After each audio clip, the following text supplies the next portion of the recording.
All right. Hi, folks. Steven here.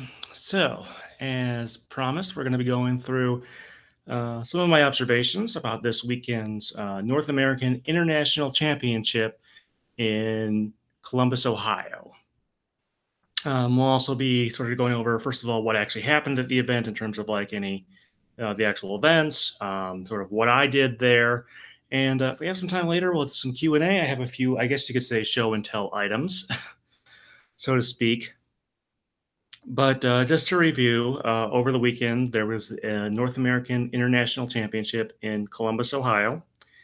There are four of these a year, one for Europe, one for Oceania, one for Latin America, and one for North America. And the North American one is usually sometime around the 4th of July weekend. 4th of July is on a Wednesday this year, so it was the weekend after. In any case, it consists of three separate competitions. You can't really play in more than one of the main competitions. There's a TCG event, there's a video game event, and then there's a Pokken tournament event. So I technically signed up as a spectator. They didn't really have a formal press approval process. I think they are kind of reserving that nowadays for just Worlds. But I did talk with the Pokemon people, or at least some of them ahead of time, to make sure they knew I was coming and stuff. But basically, we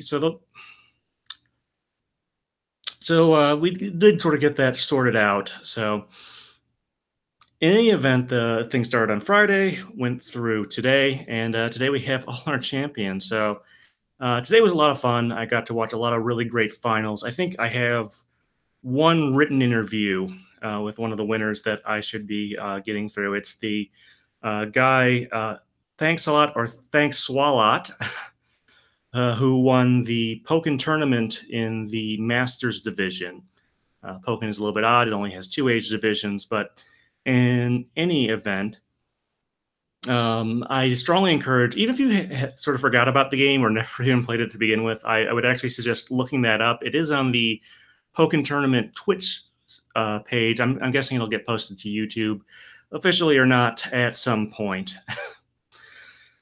But it's actually a very entertaining finals. I watched some of his matches that way, and it really impressed me. He didn't win every single one of them by any means, but he's obviously very good at the game, and they sort of give some insight. So even if you're like me and you sort of understand a little bit about the game, like the fact that there are different phases, and you have assist Pokemon or whatever they're calling it in there, it was still relatively easy to follow. Although I couldn't always say why each thing was happening. So to be quite honest, my Pokemon knowledge is not quite up there with my TCG and VG knowledge, which, even though I'm not competitive, I like to think I still stay somewhat up to date on that.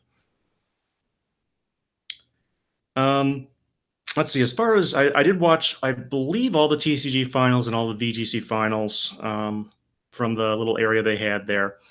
Those were all pretty entertaining, I would say, in various different ways.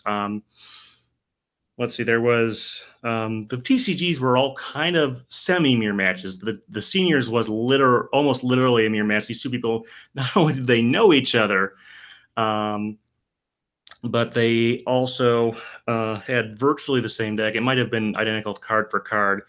Now, that was the seniors had the matchup that we really expected. It was the Buzzwole based deck, is what we kind of expected to do really well. And in seniors, it did make it to finals, but the other two age divisions were a little bit of a different story. In the juniors, we had two somewhat different Zoroark decks, and the same thing in Masters. I don't remember exactly how it all, because some of them were Zoroark with Garbodor, some of them were Zoroark with Lycanroc. I think there might have been one of each in each of the lower and up in the juniors and in the Masters division. So maybe not the most interesting finals we could have had. I think the most interesting thing is that we didn't see Buzzwole and Buzzwole GX decks everywhere. Although some of the decks that were not strictly Buzzwole did have a Buzzwole in them, like the Lycanroc, since the Buzzwole fits in nicely. The baby one, at least, had that. Let's see. In the video game, there were obviously, again, three age divisions. The guy who placed second in the juniors division, I kind of liked his team for the fact that it had three fully evolved starters. Now, usually the way it works is that in a generation, that one of the stars will end up being competitively good. And this guy had two from Sun and Moon. He had, let's see, Incineroar and I should know the water one. I can't remember the name of the last one in that chain, unfortunately. But and Sceptile. So that was half of the six Pokemon he brought in there, and I kind of liked that. And the fact he made it to finals, he didn't win, but he made it to finals, and I think that says he was doing something right there. Let's see. Um, the other finals, I'd have to review them to get a better idea. They kind of all flew by a little bit there. In I guess certain ways. Not sure I can really describe it better than that. Um, the it's the I think the I forget which was the seniors. I can picture the people who were involved in each one. I just can't remember the exact teams that went on there. If I have some time later, I'll look up some of the pictures I took, and that'll probably jog some memories. Let's see. Actually, I could probably just open the window. Let's see. Yep. Uh-huh. I'll give that a second to spin up.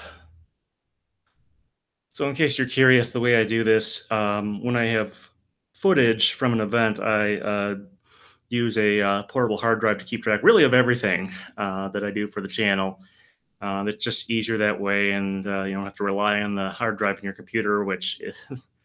um, I always regret when I buy a new computer that at some point I realize, "Oh, I didn't buy a big enough internal hard drive." So, in any event, I did find them all entertaining. Let's see. Okay. There we go.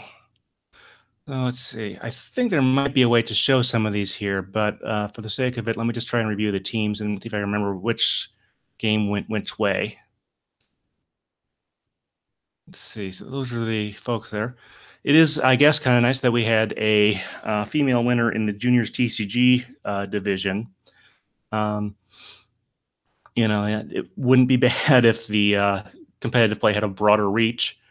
Not trying to make a pun there. Let's see.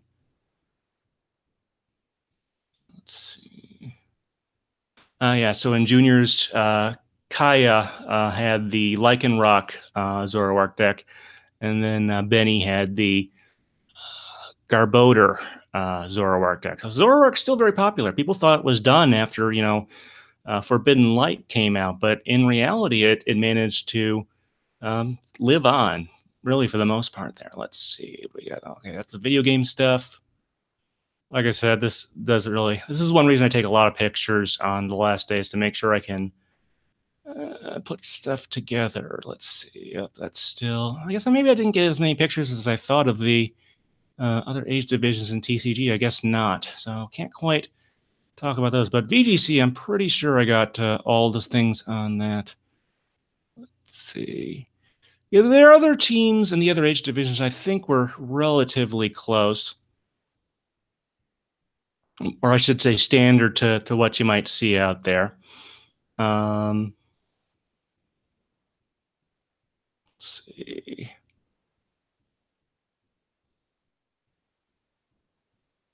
And so then that second one, that was this has some interesting dynamics, I guess you could say.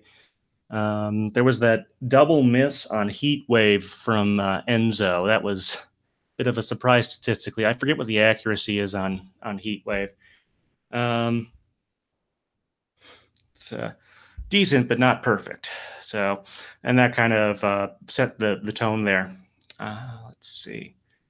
And let's see, Masters Finals in VGC. Oh yeah, Heat Rotom is. I love the Rotoms conceptually. I love seeing them in the trading card game. I love seeing them in the video game. I don't know. I think there's at least. I think regular Rotom might be in Pokken. It is kind of interesting what they've done with that Pokemon. Actually, I just remembered a week or two ago, Sega announced they're putting together a Sonic the Hedgehog toaster. And I sort of tweeted out, I think Sega's doing something Nintendo already did with Rotom.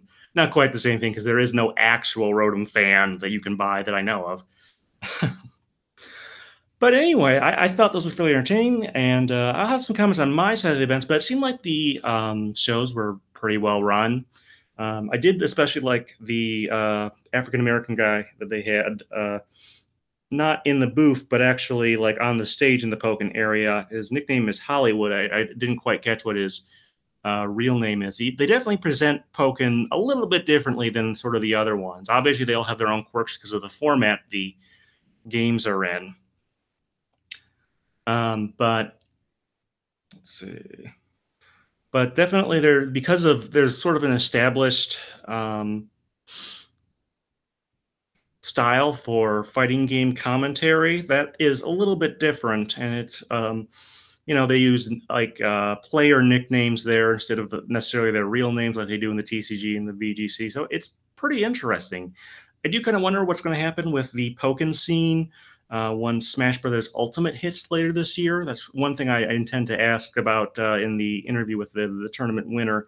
I don't think it'll completely go away. There's definitely a dedicated fan base and whatnot there, but it might stifle like casual interest or whatever you want to call it there. Not that there aren't other fighting games already on Switch. There's a lot of like I think Neo Geo ports. Obviously, a couple Street Fighter variants. They just put out like the big arcade collection not too long ago.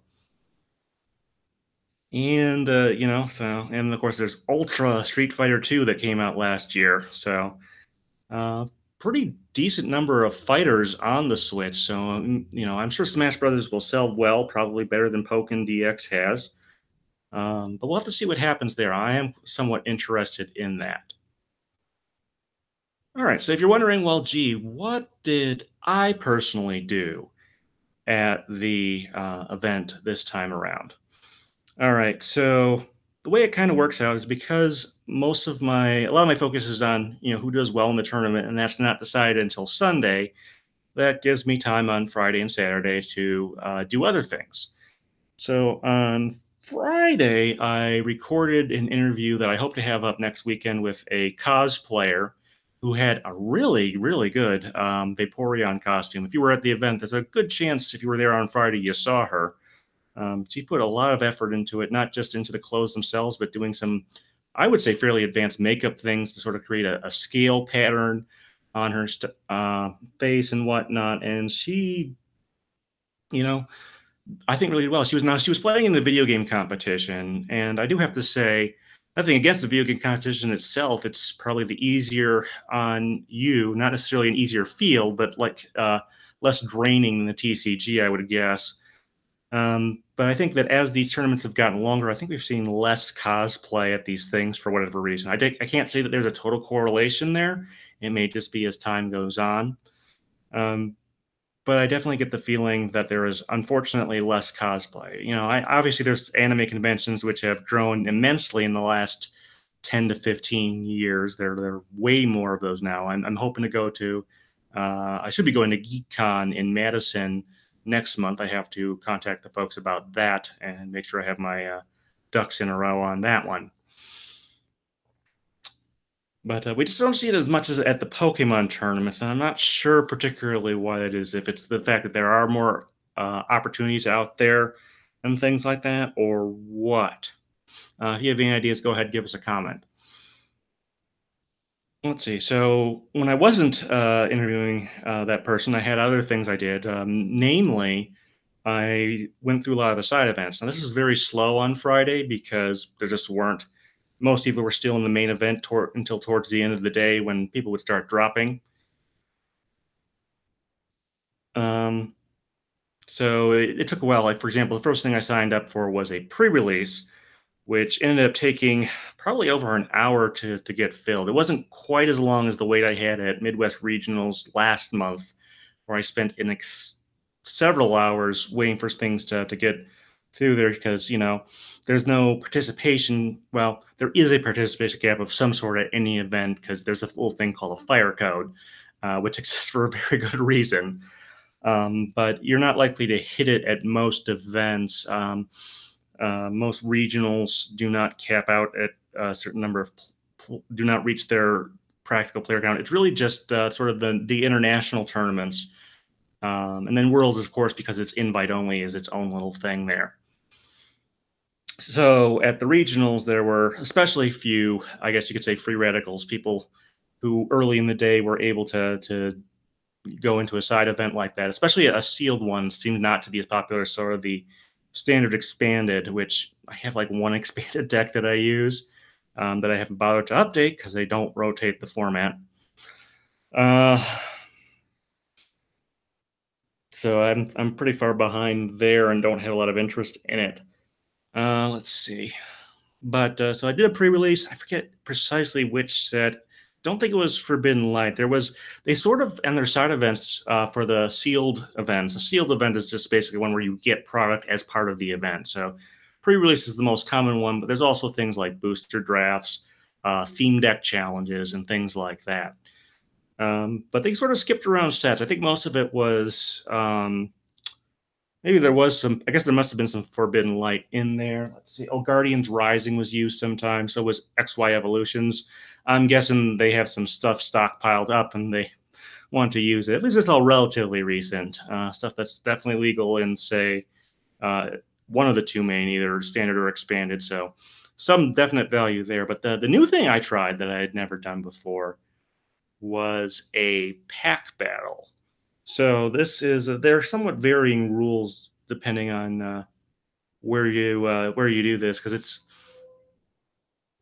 kind of like a if you've ever heard of a mutant draft, it's not a sanctionable format, so there isn't a single steady or official sort of what you call it way of doing it. But a pack battle is you get one pack, you build a 10 card deck using the cards in there plus basic energy. You play the game with one prize card. You get 4 cards in your opening hand to try to get a basic. And let's see, what else is there? You can't deck out. If you run out of deck, you just shuffle your discard pile back in and keep going.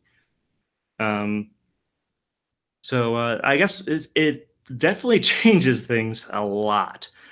Um, it's played round robin with a group of 4 people, as opposed to most of the other stuff is 8-player single elimination.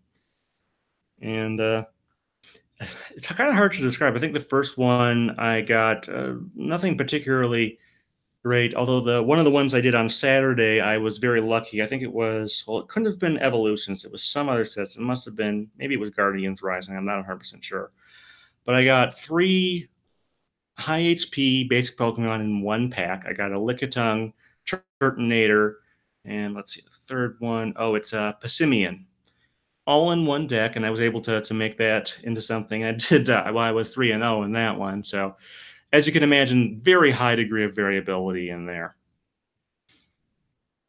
All the same, it was a good way to kill like an hour to maybe a little over an hour. So that made it fairly good, and you got a good, because with like the pre-release, you could because most of the other tournaments, including the pre-release, are 8-player single elimination. You would potentially lose the first round, which did happen to me a couple times. And you got to keep your cards, which was good. Although they did have us sort of send back the basic energy because they said they wouldn't have enough. I kind of believed that. I pretty much they just didn't have enough for people to keep the energy as they sometimes do. Um, obviously, if you got any special energy, you could keep that.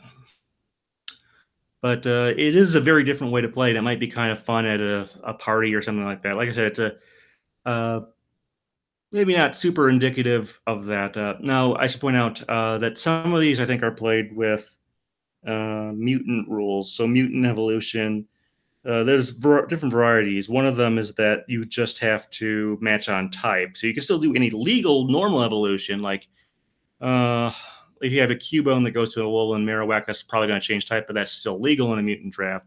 But you could also go a Cubone to, let's see, stage 1 fight. We'll just say uh, Machoke, that would still be legal.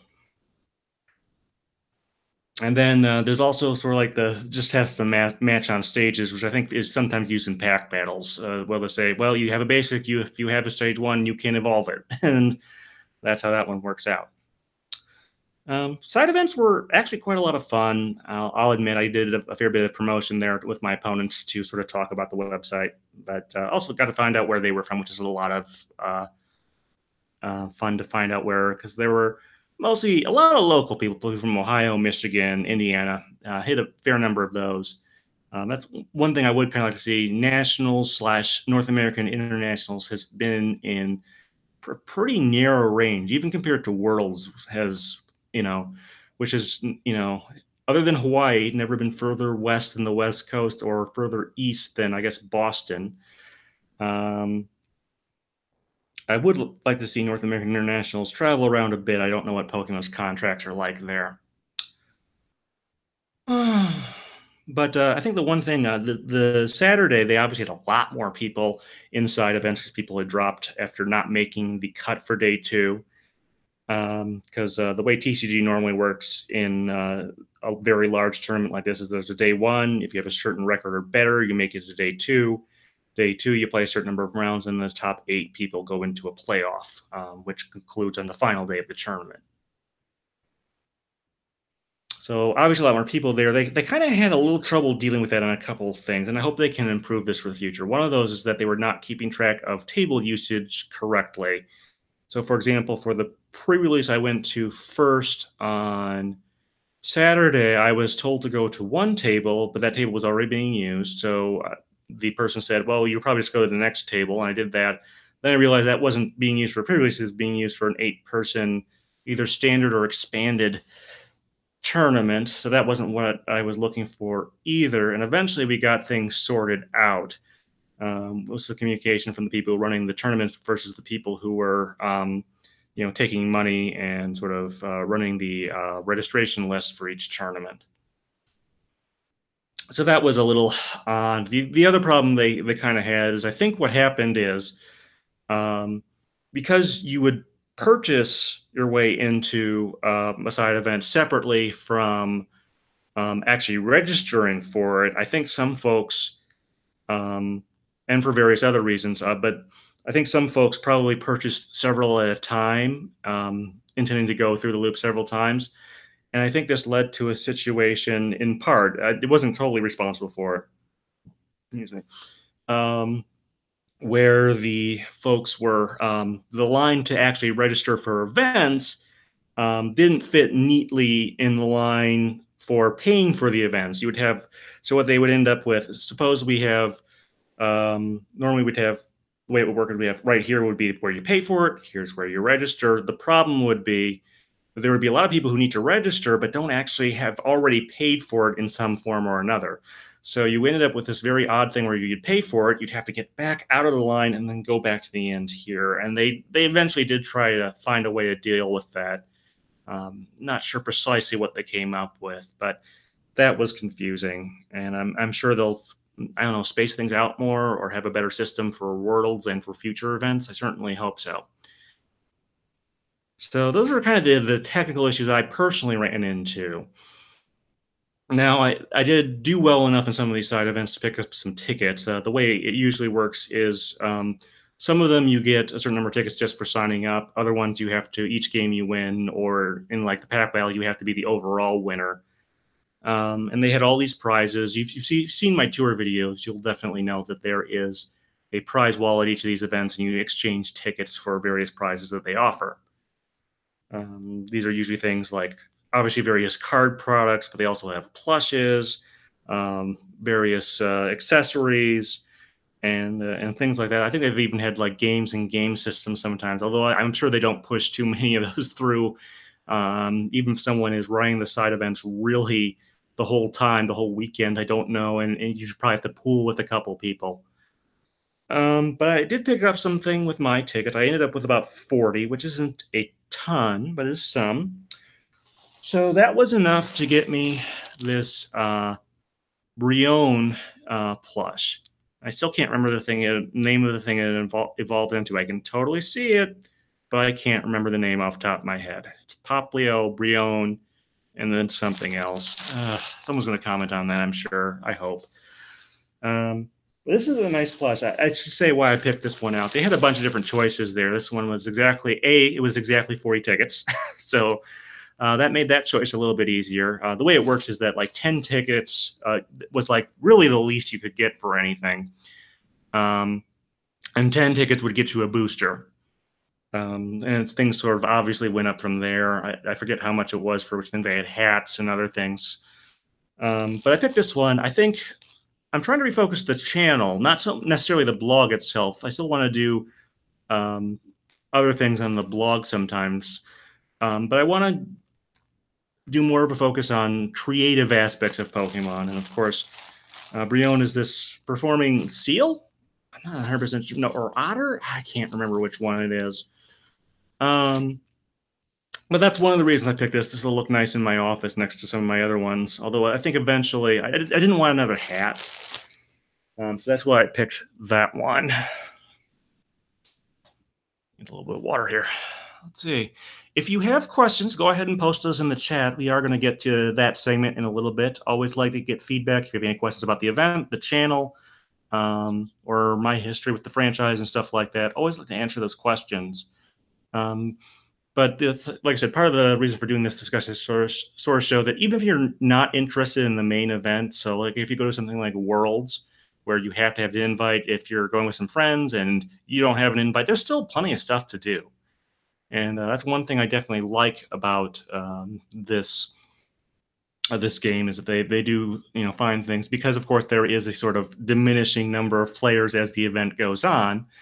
They have to have these things, and they have other stuff too. They have a kids area, which I know might seem kind of redundant, but I mean for like really little kids who are too young to really be interested in playing the game, and because the kids age divisions tend to finish earlier. But they have stuff like coloring and mazes and beanbag chairs, a lot of those.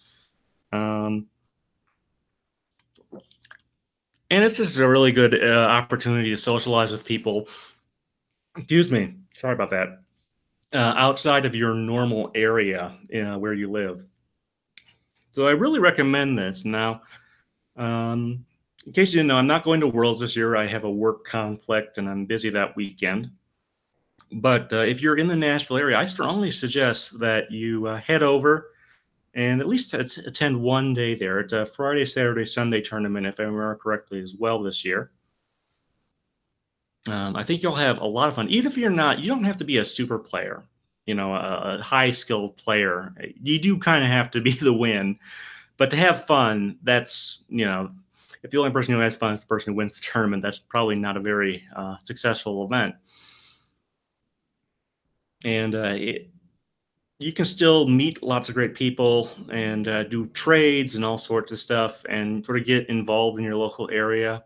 So I strongly, the next time one of these major events comes to your area, whether you're in the United States or overseas or whatever, definitely check it out. Sort of the beyond the local level, the level above that is regionals, of which there are about 13, 15 in North America, and other countries, it varies by structure and the size of the country. Like I know that the UK has quite a number given its population, although they're I'm pretty sure much smaller events than we see here in the States.